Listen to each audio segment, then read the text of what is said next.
And standing by to further discuss the matter of the schoolgirl's abduction with me is Professor Ishaq Akintola of the Muslim Rights Concern. Also with us in the studio is Kaamil Kalejaiye. He is the president of the Muslim Students Society of Nigeria. Thank you, sirs, for joining us on TVC News. Thank you. Good afternoon. Now, this is for both of you. Perhaps we'll start with the professor. I understand that quite a number of Muslims have been expressing strong disapproval of Boko Haram's activities in Nigeria. But quoting copiously from the Quran now, there's a portion that says, "Fight and slay the pagans wherever ye find them, and seize them, beleaguer them, and lie in wait for them in every stratagem." Now, sirs, is this a subtle license for Muslims to go after them? What are your thoughts? Professor, you go first. The verse you just quoted is quoted out of context. It should be properly interpreted.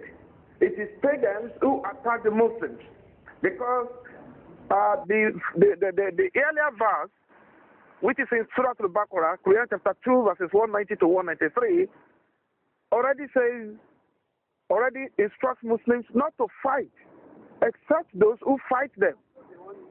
So we are talking of Boko Haram. We're not talking of pagans. So the verse you cited now is out of question. It doesn't arise. We are talking of what is the attitude of Muslims to Boko Haram now. We are saying Boko Haram is haram. We are saying we reject the abduction of innocent girls. We reject the killing of people in places of worship, whether in the church, whether in the mosque. Muslims don't do that. Boko Haram does it. Muslims respect women. Boko Haram doesn't respect women. Holy Prophet Muhammad ﷺ said we should train our daughters and treat them properly and marry them off with dignity. Boko Haram is selling off women, is threatening to sell girls abducted. Abduction is criminal. Kidnapping is criminal. No decent man. Thank you, Prof. Yeah. That's a woman yeah. As mentioned by the Prof, the verses are quoted out of the context. When this verse was revealed by Allah subhanahu wa ta'ala, the non-believers were very hostile to the Muslim. As you learn the history of Islam, the Prophet and the Sahaba were expelled from the Mecca. Even before the expulsion, they were boycotted for some time, that there no economic activity between the pagans and the Muslims. Indeed, if we are compared to the situation that we don't have such situation now. The situation we have is some people, we can call it deviant Muslim, people have been associated with Islam. Boko Haram have no association with Islam. It is not related with Islam. Their activities are totally against the injunction of Islam. Going further, in the last purported tip read by Sheikh, he said that they are being forced to be Muslim. In Islam, Quran chapter 2, verse 256, there shall not be compulsion in religion. You cannot force somebody to be a Muslim. We show that they are even acting against the content of Quran, against the injunction of Allah subhanahu wa ta'ala. However, I want to play with the media that they should dissociate Boko Haram from Islam. They should see them as state or whatever. They should never be associated with Islam. They killed Muslims in the church. They killed Sheikh Albani in Zaria. They killed Muslim leaders. They killed most of the people that are being killed. They were Muslim. Why have we associated them with Islam? We never learned history of the Muslims that Muslims were killing themselves. No. And also in the present world, no Muslim can even kill anybody, because no other country, no place in the world where Sharia have been practiced in totality. Is when in Sharia is, if I agree that I want the judgment of Allah to rule over my life, you agree, both of you agree in the same community. That's how Sharia is coming to be. I cannot say I'm the governor, I want to implement Sharia. No, that should be will-made. But hold on there. How do you explain, certain aspects of the historical development of Islam in which, those who were carrying out those religious wars forcefully converted people to Islam? No, I challenge you. Bring a proof. We will written proof, empirical proof to that. There's no way in the issue of Islam why non-Muslims were being forced to be Muslim. Let's go further. In our community here, I'd like Prof to also respond to that. Okay. Prof, are you there? Yes, I'm here. Yeah. Yes, me? Yes. Those who converted in areas where the Muslims are occupied, converted out of, they converted of their own free will. In Egypt, for instance, where the Muslims entered in 641 CE, it was the emperor of Rome, the Byzantine emperor from Rome, who was in charge of Egypt before. And the people of Egypt were complaining bitterly of tyranny, of overtaxation. Go into the books of history. They wrote letters of complaints to the Muslims in Medina, to the Khalifa, to come and bail them out of enslavement. And that was why the Muslims came to Egypt in 641, and they were able to occupy Egypt. And of course, they did not tyrannize the people. They did not convert them forcefully. They allowed them, they gave them freedom of religion.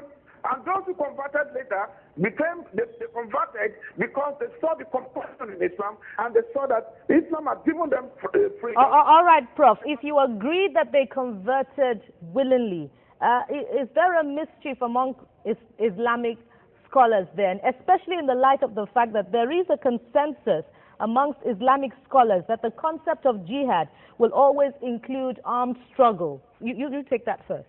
Okay. First of all, in the community, we understand the concept of jihad. Jihad means struggle. I can do jihad with my soul. I struggle against my soul, against immorality. That's where jihad stands from. Jihad does not necessitate armed struggle. I can do jihad without armed struggle. You understand? When there is hostility, we're in an Islamic environment.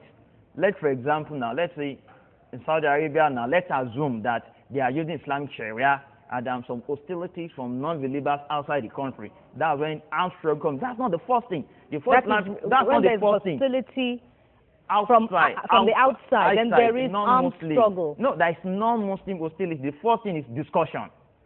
We have a discussion. Why are you hostile to us? You try to solve it amicably. When they differ, okay, these are the terms of settlement, let's settle it. When that don't fails, that is when, despite that somebody extend aggression against me, the first thing I took up my arms. Now what Islam said, the first thing, you have a discussion. Why are you fighting me? Why are you committing aggression against me? Then when that one breaks down, he still insists. Then that's when I need to change him. That's when armed struggle comes in. Armed struggle is not the first thing. If you read the history of Islam, armed struggle is actually the last resort.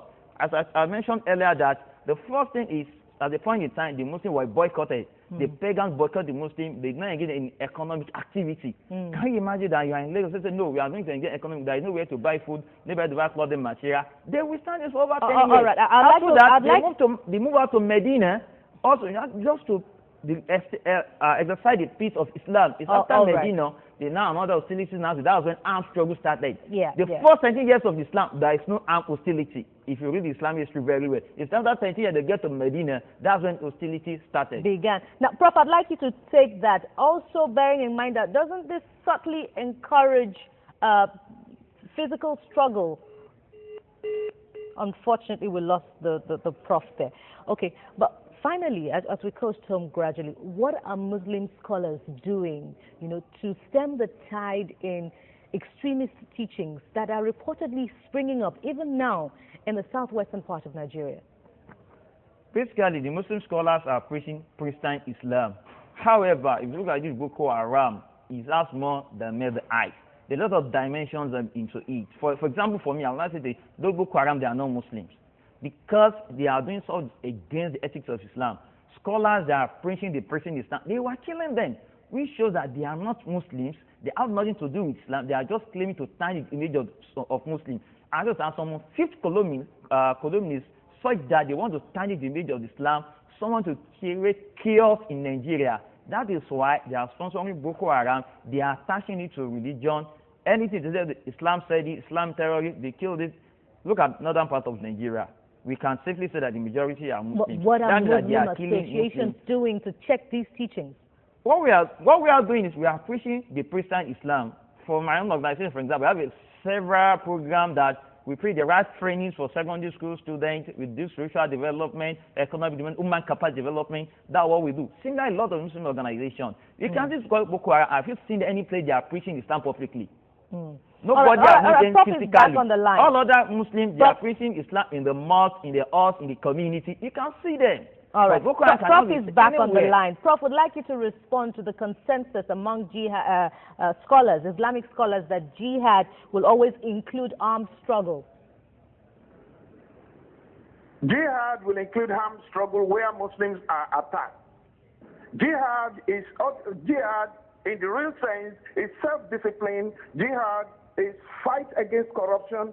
Jihad is the cleaning up of all the woes of the world. It is not about tyranny against the people. It is not about stealing. Jihad is self-discipline. Jihad is fight against corruption, and that misconception should you remove all the wrong ideas people have been having about jihad from time. But Prophet, in a world where there are so many unequals now, isn't it a very apt backdrop that will encourage violent conflict? What is encouraging violent conflict? It is justice that is the soul of peace. People who want justice. You see, I hear people talking about peace, peace, peace. We want peace, we don't want peace. Nobody's talking about justice. Remember what Atosh said? Everybody's talking about peace. Nobody wants justice. If we don't give justice, if we don't give people justice, if we don't teach people fairly, if there's no good governance, if people are overworked, overtaxed, if their take-home pay will not take them home, then there can be no peace. It's not about jihad. It's not about the Muslims. Look around the world. Wherever you find, you see, wherever you find smoke, there is fire. Something started, whatever crisis you find yourself in, something must have started it. Look at the men in the Niger Delta. Why did the Niger Delta militants start fighting? Is it not because the Nigerian government was corrupt? Was it not because they were maltreating the people of the Niger Delta? Their water was undrinkable. Their land no longer arable. Was it not because of the bastardization of the environment over there? So jihad is not limited. Fighting is not limited to Muslim circles. Kidnapping is not limited to Muslim circles. Thank you, Prof. Thank you, Prof. Thank you, Prof. Just before you go, what would be your final words, especially to the sect, concerning the plight of those girls? My final word is the fact that even during the state of war, Islam denied us that said that we should not attack women and children. They should release the girls unconditionally. They are weaker parts of the society. They should not be exploited. Boko Haram has been exploited, the weaklings in the society. They should not be exploited. They should release them unconditionally. And I know need for federal government for negotiating with them, basically because they are criminals. They should be dealt with in criminal ways. And this age of technological development, they can be pinpointed where they are. They can be pinpointed where even ordinary Google Map, you use Google Map and some technology, you can, okay, this situation, we are mentioning Sambisa Forest. Sambisa has coordinates, have latitude, have longitude, have bearing. It can be located on the map. When they look around the movement, what is moving around the environment. So they can track them and then hold them there. This world we are in, there is no place for hiding. They should release those girls unconditionally. Unconditionally. That's the point where we'll have to leave it. We'll have to thank you profusely. We've been speaking with Mr. Kaamil Kalejaiye. He's the President, Muslim Student Society of Nigeria. And of course, not forgetting Professor Ishaq Akintola, who is of the Muslim Rights Concern.